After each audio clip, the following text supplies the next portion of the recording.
नमस्कार, मैं हूं भरत और आप देख रहे हैं न्यूज़ टाइम्स। आज हमारे साथ हैं भाजपा युवा मोर्चा के पूर्व जिला अध्यक्ष डूंगरपुर से, भाजपा के पूर्व संगठन प्रभारी एवं वर्तमान में भाजपा आपदा राहत व सहयोग विभाग के प्रदेश संयोजक डॉक्टर जिनेंद्र शास्त्री। आपका न्यूज़ 27 में हार्दिक स्वागत और अभिनंदन। जैसा कि वर्तमान में शास्त्री साहब आपके पास एक दायित्व है जिसमें आपदा राहत व सहयोग विभाग के आप प्रदेश संयोजक हैं, और उदयपुर की जो लाइफलाइन कही जाती है वो फतेह सागर की है, और यहाँ पर लोग दूर दराज से सैलानी आते हैं और झील में नौका विहार का आनंद। कुछ समय पहले यूआईटी द्वारा, नगर विकास प्रन्यास द्वारा एक निविदा निकाली गई थी, ई टेंडर निकाला गया था, जिसमें नाव संचालन करने के लिए ऑनलाइन टेंडर निकाले गए।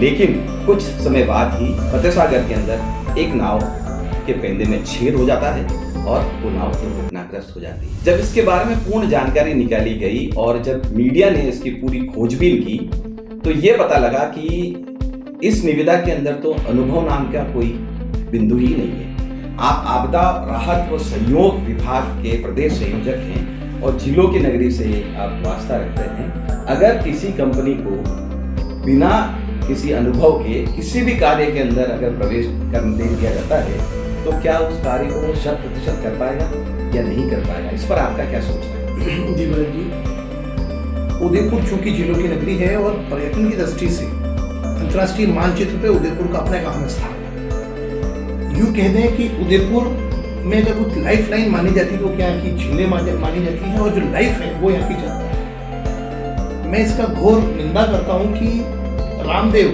जनरल मोटर कंपनी ने जो उसका टेंडर लिया और टेंडर में जो शर्तों का उल्लंघन किया, जैसा कि मुझे मीडिया के द्वारा ही अवगत हुआ, और न तो कि फिटनेस में इनकी कंप्लीट थी, न ही ये सुरक्षा के मापदंड पे खरे उतर रहे थे, न ही इनके पास कोई अनुभव था। इसका मतलब तो यूं हो गया कि यूआईटी ने आज नगर विकास प्रन्यास ने आज अनजान व्यक्ति को कह दिया जिसको अनुभव ही नहीं है और वो उसके मापदंडों पे खरा भी नहीं उतरता, उसको कह दिया ये गाड़ी लो और ये चाबी लो और गाड़ी चलाओ। ये तो उस प्रकार की बात हो गई, ये कतई ठीक नहीं है। और चूंकि मैं इस विभाग से जुड़ा हुआ हूँ, आपदा राहत से, और विपदाओं को रोकने के लिए हमको किस प्रकार का काम करना चाहिए, ये मैं आपको इसका साधुवाद देता हूँ कि आपने इस प्रकार के मुद्दे को उठाकर आम जन को इसके लिए जागरूक किया और इसके लिए आप पहल कर रहे हैं। मैं आरटीओ की अधिकारी बहन कल्पना जी का बहुत आभारी हूँ कि जो मुझे ध्यान में है कि उन्होंने इस पर कार्रवाई करते हुए इस पर सख्त से सख्त कार्रवाई की। उदयपुर के अंदर बहुत सारी एजेंसियां हैं, उसी में एक नगर निगम भी हमारी एजेंसी है। जहाँ तक मुझे पता है कि पूर्व में नगर निगम के द्वारा जितने भी टेंडर दिए गए उसमें उन्होंने अनुभव प्रमाण पत्र की स्वीकृति अनिवार्य की, और यही एक बहुत विषय गंभीर है। और अगर यूआईटी ने इसमें कोई नमूना रखा है तो कहीं ना कहीं उनको टेंडर देने के लिए रखा होगा, इसको व्यवस्थित करके और पुनः टेंडर की ओर ले जाना चाहिए, ऐसा मेरा मानना, यही हमारी मांग। जैसा कि कम से कम 3 वर्ष का अनुभव माना, लेकिन यूआईटी ने इस टेंडर के अंदर अनुभव का बिंदु हटा दिया। वहीं के वहीं हम निगम की बात करें तो निगम ने भी नाव संचालन का ठेका दे रखा है, लेकिन निगम के क्रम संख्या 4 में निविदा में साफ लिखा है कि आपको कम से कम 3 वर्ष का संचालन का अनुभव होना चाहिए, ठेका लेने का अनुभव नहीं। यहाँ पर इस अनुभव के बिंदु को हटा दिया गया। नाव चलाते वक्त सिर्फ नाव चालक ही मौजूद था।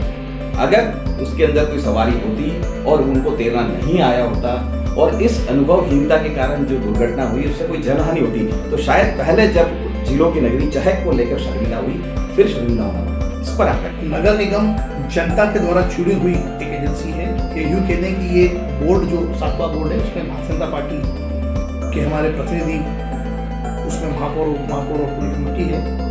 ये कोई भी काम करेगी तो जनता के हित में और जनता के स्वास्थ्य की दृष्टिगत देखते हुए करेगी। लेकिन नगर विकास प्रन्यास सीधा सरकार से जुड़ी हुई एजेंसी है और यहाँ पर चाहे यहाँ का चेयरमैन हो चाहे ट्रस्टी हो, सरकार के द्वारा ही नियुक्त होते हैं।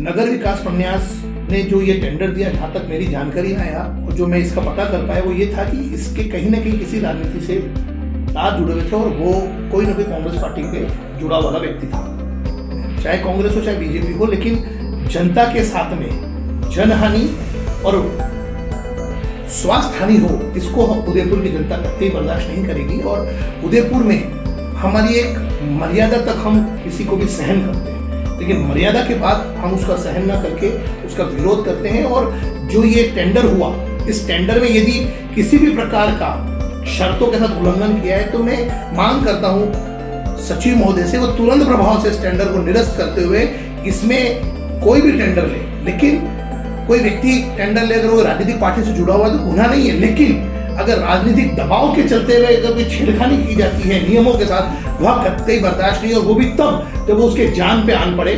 पूर्व में भी चहट को लेकर बहुत बड़ा इश्यू उदयपुर में हुआ था। एक बच्ची जो बाहर से आई थी और वह मौत का निवाला बन गई, वो भी हमारे लिए बहुत शर्मसार करने वाला था। पूरे देश में ये उदयपुर का घटनाक्रम पुनः शर्मसार न हो, इसके लिए मैं आपके बीच में ये बात कहना चाहता हूँ कि हमारे नगर विकास प्रन्यास के सचिव साहब इस पर गंभीरता से विचार करते हुए इसके जो भी लोग इसमें लिप्त हैं, जो भी लोग इसमें संलिप्त हैं, जो इसमें गुनाहगार हैं, उन पर कार्रवाई करते हुए इस टेंडर को निरस्त किया जाए। और जहां तक ये कोर्ट में मामला चल रहा है तो जरूर न्यायालय इसमें जनहित में ही निर्णय करेगा, ऐसा मुझे न्यायालय पर पूर्ण विश्वास है। यूआईटी को त्वरित संज्ञान लेते हुए इसमें ठोस से ठोस कार्रवाई करनी चाहिए।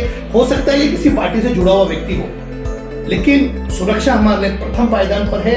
और अप्रोच और तीसरा काम हमारे थर्ड पोजीशन पे। इसलिए मेरा कहना है कि हमें इसमें तुरंत प्रभाव से यूआईटी को इसको टेंडर निरस्त करते हुए ऐसे लोगों को ब्लैक लिस्टेड भी किया जाए, ताकि ये और कहीं टेंडर नहीं ले सके। मुझे नहीं पता ये मोटर एजेंसी क्या इसका अनुभव नहीं होने के बाद भी इसको टेंडर कैसे दिया गया। कहीं ना कहीं इसमें बड़ी एक मिली भगत होने का मुझे अंदेशा लगता है। और इस पर उदयपुर की जनता के लिए ठीक नहीं था, क्योंकि हमारे जो सैलानी बाहर से आते हैं वो हमारी उसकी सुरक्षा, उसकी देखरेख और उसकी शांति का जिम्मा हम सब नागरिकों का है।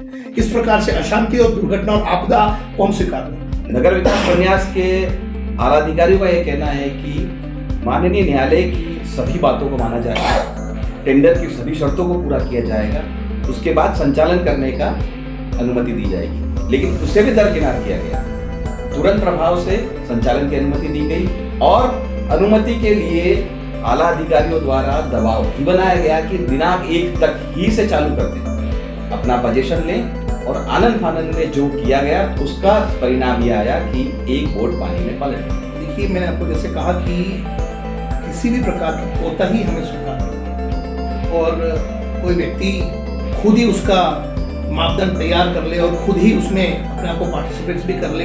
ये टेंडर लेना किसी का भी अधिकार हो सकता है, लेकिन उसका उल्लंघन उसका अधिकार नहीं है। उल्लंघन करना कहीं ना कहीं किसी के साथ जान के आन पड़ेगा, और यह ठीक नहीं है कि हम किसी की जान की कीमत पर भी काम करें, ये ठीक नहीं है। मेरा आपसे कहना है कि जैसा मैं पूर्व में कह चुका हूँ कि इस पर हमारे जनप्रतिनिधियों को भी एक हस्तक्षेप करके, और चाहे वो कोई भी पार्टी के हो, लेकिन उदयपुर हम सब का है। हम विचारों से, मैं भारतीय जनता पार्टी का हो सकता हूँ, कोई विचारों से कांग्रेस का हो सकता है, कोई सपा का हो सकता है, कोई शिवसेना का हो सकता है, विचार हमारे कुछ भी हों, लेकिन अंततोगत्वा सुरक्षा हम सभी का दायित्व है। और ये जो इन्होंने कृत्य किया है इसकी मैं घोर निंदा करते हुए ये कहना चाहूंगा कि कोर्ट का निर्णय सर्वमान्य है, हमें मान्य है, लेकिन यूआईटी भी इसमें जो दोषी हैं, विशेषकर सबसे पहले तो फर्म को ब्लैक लिस्टेड करे, इसके बाद जो अधिकारी इसमें लिप्त है उस पर भी सख्त से सख्त कार्रवाई करे, ताकि यह एक न्याय संगत उदयपुर के लिए भी लगे और उदयपुर की झीलों के साथ भी लगे।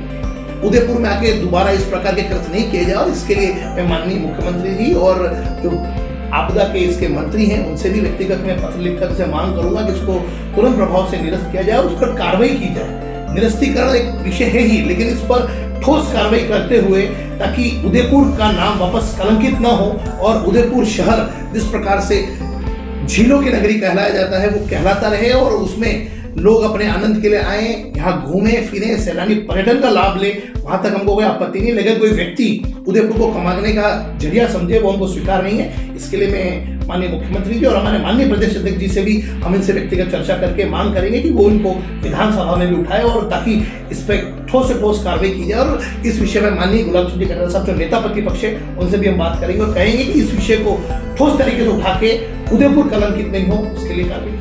एक सवाल और बनता है कि क्योंकि पूरा मामला अनुभव पे आके रुकता है, चाहे व्यक्ति किस तरह भी महंगा वहां पर इक्विपमेंट लगा दे, कितने भी अच्छे चीजों को वहां पर उपयोग करे, लेकिन अनुभव नहीं होगा तो कहीं ना कहीं हादसा होना तय है। अगर ये टेंडर निरस्त होकर पुनः टेंडर की प्रक्रिया की तरफ बढ़ता है तो उस वक्त अगर यूआईटी फिर अनुभव नहीं रखती है तो उस पर आप क्या सोचते हैं? देखिए, अनुभव का पॉइंट तो सबसे पहले नंबर पे होना चाहिए। जैसे कि आपने बताया कि नगर निगम ने इसको चौथे पायदान पे रखा है, मेरा सोचना है इसको पहले नंबर पे रखना चाहिए, क्योंकि अनुभव होगा तभी कोई काम होगा। करत करत अभ्यास के जड़मती होए सुजान, तो ये अनुभव का पॉइंट प्रथम पायदान पे होना चाहिए था। चौथे पायदान पे नगर निगम ने रखा, उसको भी मैं निवेदन करना चाहूंगा कि इसको सख्ती से लागू किया जाए। और जिन लोगों ने इस अनुभव के पॉइंट को हटाया, ये कहीं ना कहीं मिली भगत के बिना नहीं हो सकता। ये सामने ही दिखता है, और सांच को आंच क्या, ये सामने दिख रहा है कि इसमें एक बड़ी मिली भगत हुई है। और किस नेता के कारण हुई है मुझे नहीं पता, लेकिन जो भी इसमें लिप्त हैं वो दोषी हैं। उदयपुर की जनता के सामने एक बड़े दोषी के समान है, और ये अनुभव का पॉइंट होना ही चाहिए। भविष्य में भी मैं माननीय न्यायालय से भी आग्रह करूंगा कि वे भविष्य में भी इस प्रकार का कोई भी टेंडर हो जिसमें जान माल से जुड़ा हो, वो बिना अनुभव के नहीं हो, और अनुभव 3 साल का नहीं 5 साल से कम का नहीं होना चाहिए, ताकि कोई भी कंपनी उसको ले तो अनुभव के साथ, पर अनुभव का विषय तो होना ही चाहिए। इसके बिना कोई भी टेंडर नहीं हो, ऐसा मेरा मानना है। देखा उधर हमारे साथ जिवेंद्र शास्त्री महोदय ने अपने अनुभव को साझा किया, और नाव पलटने के मामले पर इन्होंने अपनी पीड़ा जाहिर की। ये भी कहा कि मामला जो माननीय न्यायालय के अधीन है उस पर ये कोई टिप्पणी नहीं कर सकते, लेकिन इन्होंने ये भी कहा कि आपदा एवं राहत के ये जो प्रदेश के संयोजक हैं उनके नाते ये अपना दायित्व निभाते हुए पत्राचार जरूर करेंगे, और अनुभव का होना आवश्यक हो टेंडर में, उसके लिए ये प्रयास